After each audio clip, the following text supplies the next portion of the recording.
So when you jump rope, the rope sweeps out a surface in the space around you, similar to what is called a surface of revolution. Or like if you take the sphere and you paint it, right? How much paint do you have? That's your surface area of the sphere, right?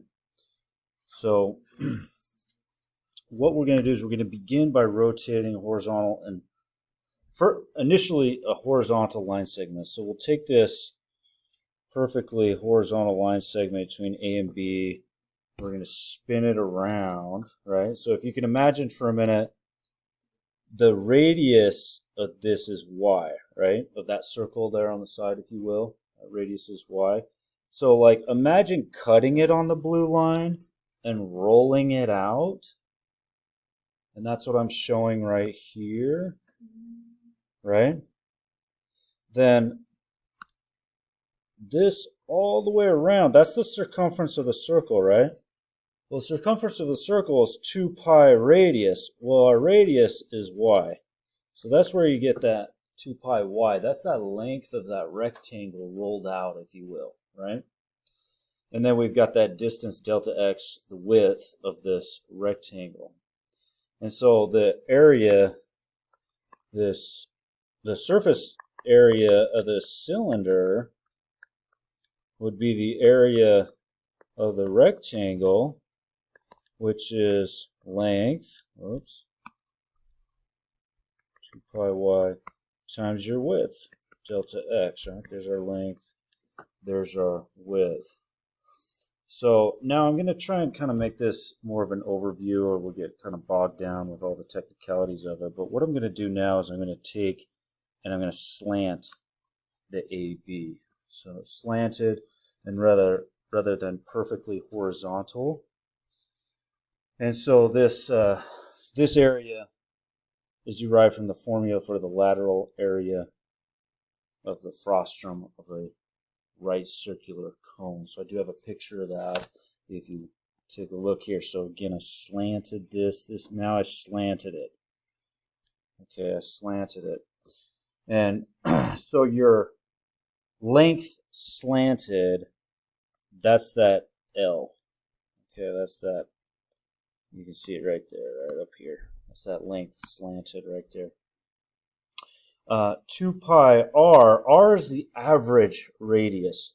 So notice your radius goes from here's your smallest radius to here's your biggest radius. So the radius would be, the average radius would be 1/2 radius 1 plus radius 2, right? So we'll call that our average radius r. And so we have the area of this frustum is 2 pi average radius times that length of that slanted curve. Well, then we expand this to what if it's a curve instead of just a slanted line segment, right? So now we involve our length of that, right? Arc length. So we have all that distance formula stuff involved. And so this delta Ly, right, comes from our distance formula. So there's our delta Li. That's the length of the line segment. That's just this line segment as if it were straight, right? So we're going to have to do a limiting process on this again. And we've got our average radius here, Ri. That's our height of that, f of di. And so we're going to apply our mean value theorem here, right? Get creative with our delta y is delta xi squared over times delta xi squared, but then we take the square root, so we just have the delta xi. Apply the mean value theorem, so we get the f prime, and that goes in right there. And run the limiting process again. So as the width goes to 0, in other words, the number of segments goes to infinity, we end up with what we want. So we got our area of the surface of revolution right there is f of x times 1 plus f prime of x. Well, that f of x is our radius. So let's do it with the visual right here. Here's, let me do an R. Here's our R, right? Remember this is being spun, right? And we're just finding how much paint that would be on the outside if we were just to paint the outside. That does not include the bases, right? So again, this is area of a surface of revolution, not the entire thing including the bases. So not the left side or the right side, just that curve that we spun. Does that make sense? And so here's our radius, and that'll be the f prime squared inside. All right, notice that arc length in there, right? See that arc length in there formula. So we'll use that, and we'll do that. This is for a this top one is for a horizontal axis of revolution. So that's the first picture. The one over here is for the second one with a vertical axis of revolution. And we'll go ahead and use that. And notice in that case, now your radius is how far out x you are, but we'll go ahead and do that in terms of y. Right? R of y, g of y.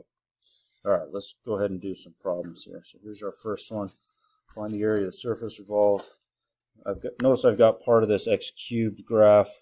So here's x cubed from 0 to 1 on that interval. We're spinning it around and we're just seeing how much paint would be on it. Again, it's excluding the right hand circle part, right? We're not painting the right hand circle. We're just spinning that, seeing how much area it sweeps out, right? And so we've got a horizontal axis of revolution. So our area of the surface of revolution would be 2 pi. We get the radius. Get that. There's that arc length portion in there. Okay.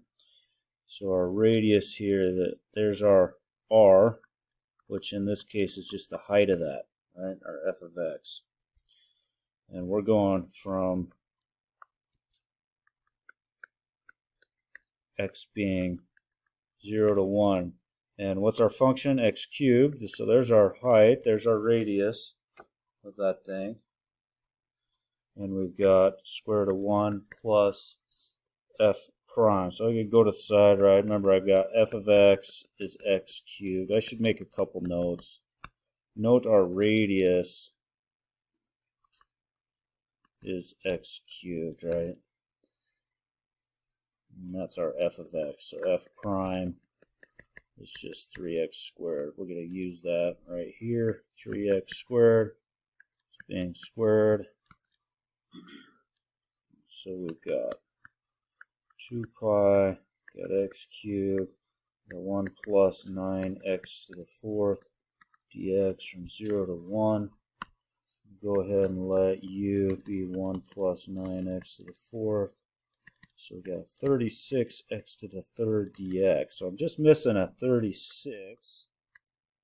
So I got to offset it with a 1/36 out front. So I got 2 pi over 36. So I got pi over 18. And I've got the integral of square root of u and du from x being 0 to 1.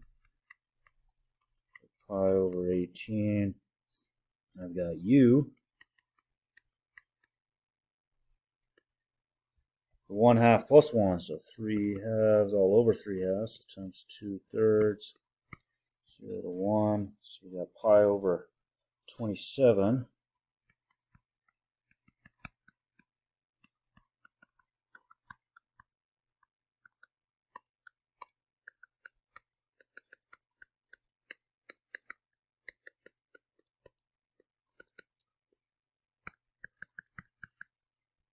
Oops, I keep making that a 12.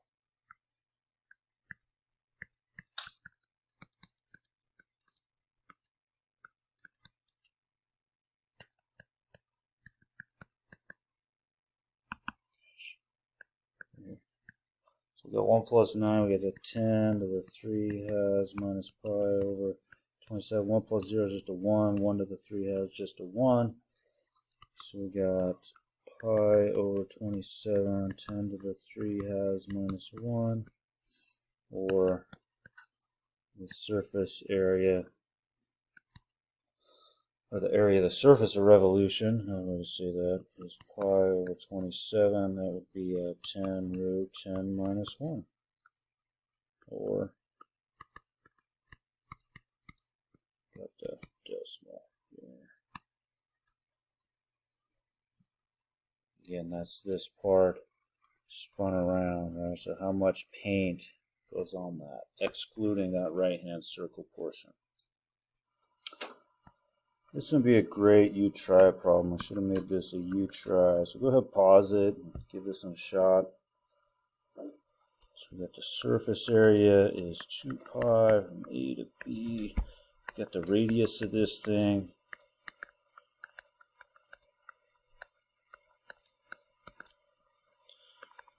So 2 pi, and notice our radius, right? That would be our radius, which is just the height of this, which is 2 root x, right? So we got 2 root x, and then we got square root of 1 plus. Well, if our radius or function 2 root x, we're going to go ahead and take that derivative, 2 x to the 1 half, so 1 half x to the negative 1 half. So it looks like f prime of x is x to the negative a half, or 1 over root x. So we got 1 over root x being squared. And so we've got 2 pi, oh, and I'm going from, this is asking us to go from 1 to 2. From 1 to 2 on this. So 1 to 2, 2 root x, 1 plus 1 squared over square root of x squared. So 1 plus 1 over x dx. And so we got x plus 1 all over x.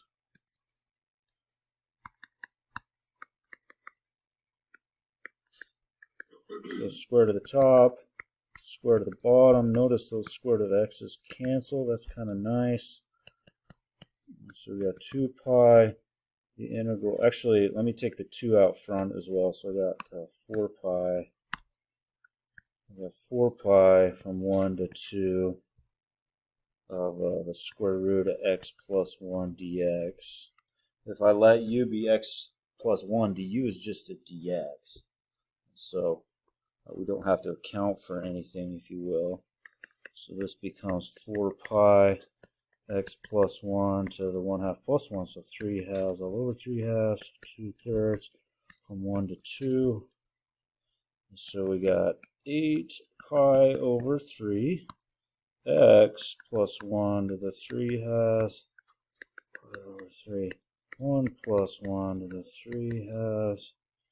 So we got 8 pi over 3. We got 3 to the 3 halves minus the 2 to the 3 halves. So we got 8 pi over 3. 3 to the 1 square root of 3 to the third.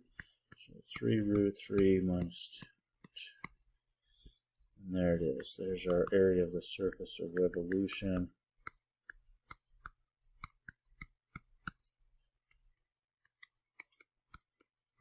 Punch that in if you want. Leave that in exact form. Alright, let's do it. Whoops, that's a typo. This is, I want to do this with respect to the y, actually. So we've got x squared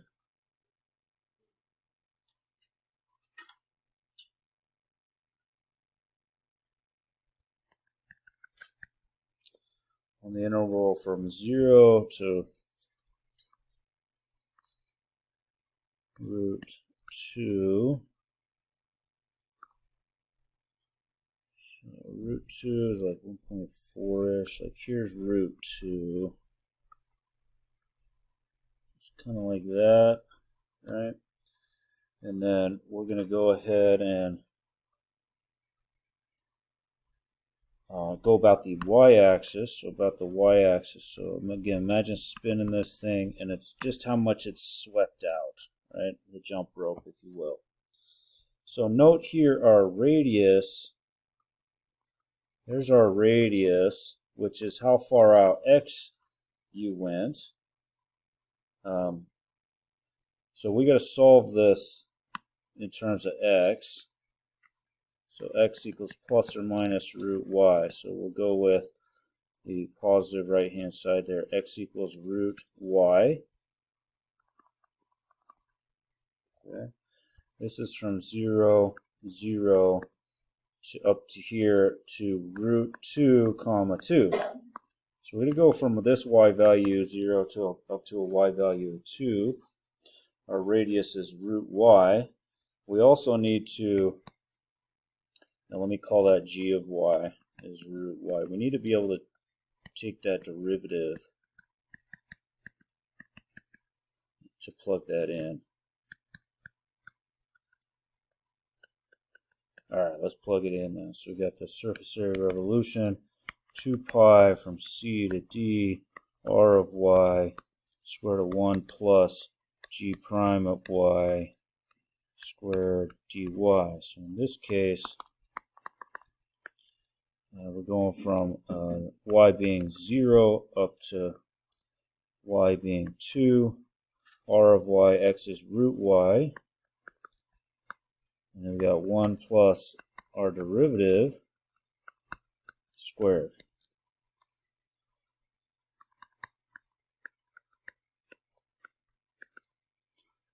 And so I got 1 plus 1 over 4y. Y.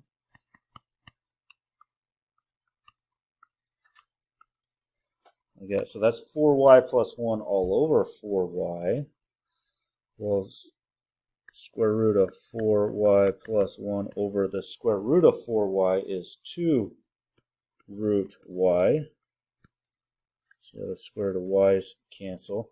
And I'm going to take that out front. So I got 2 pi over 2. So I just got a pi. And then I got a square root of 4y plus 1 dy. So I'm going to let u be 4y plus 1. So du would be 4 dy. So I'm going to offset it. There's my du. So I got pi 4 square root of u du from y being 0 to y being 2. So we got pi 4. So now I'm going to run it. I got u. So the 1/2 plus 1, so 3/2 all over 3/2, so times 2/3. Y being 0 to y being 2. So we got pi 6. Now I'm going to plug that in. 4 times 2 plus 1 to the 3/2.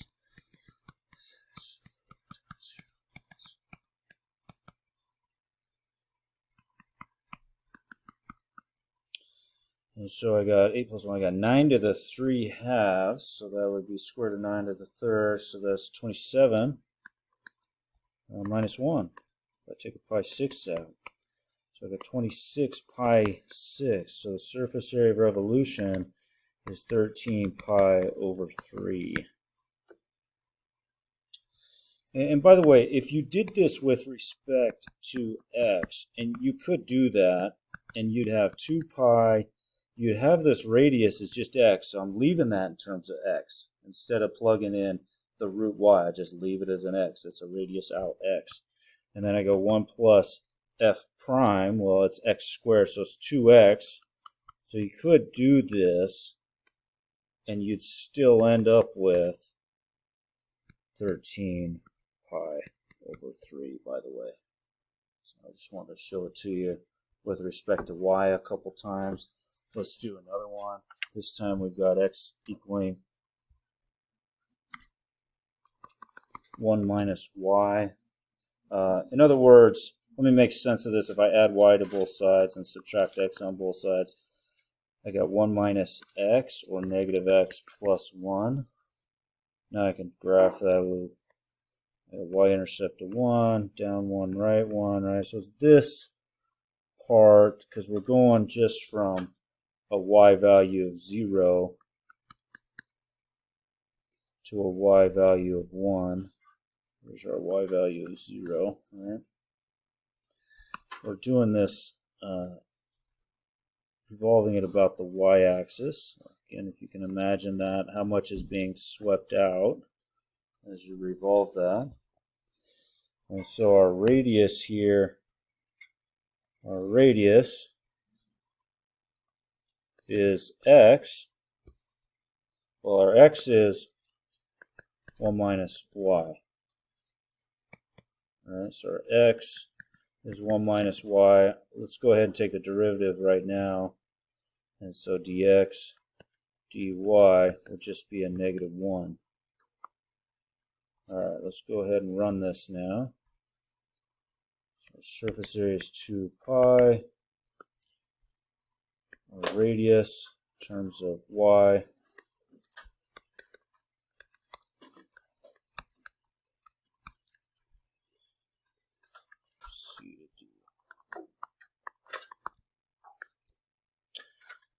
and so we've got this 1 minus y. There's our radius. There's the x. All right, that's our radius of that thing.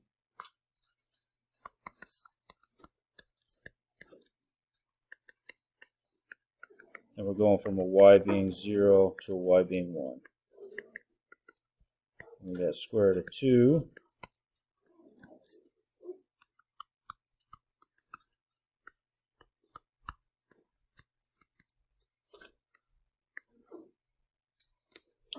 And let's go ahead and run the integral.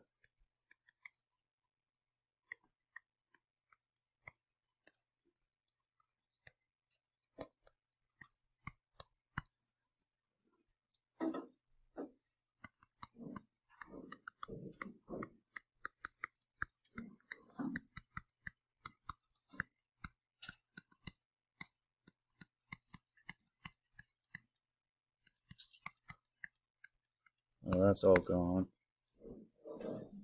And so we have 2 pi, we got root 2 minus root 2 over 2.